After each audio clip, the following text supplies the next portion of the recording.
সমস্যা নাই। কি ছোট ভাইরা, তোমরা কি মাপ দাও নাই?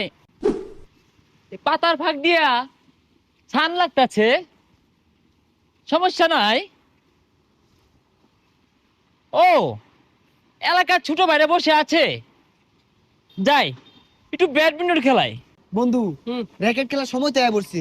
র্যাকেট খেলার যে পরিমাণ খরচ, এবার আর মাঠ দিন যাইতো না। না, সমস্যা নাই। কি ছোট ভাইরা, তোমরা কি মাপ দাও নাই? ভাই ছাগল লান ভাল পারতেছেন কে লাগিয়া কেডা আইনে চিনলাম না তো। অনেকেই চিনে না, অনেক পরিবর্তন তো, ঢাকায় থাকি। সমস্যা নাই। ভাই, হাল বালে লাভ নাই, পোলাবান কেউ টেনে দিয়া নাই, এবার আর মাঠ দিন যাইতো না। ভাই আইনে তো বড় ভাই ডাহাত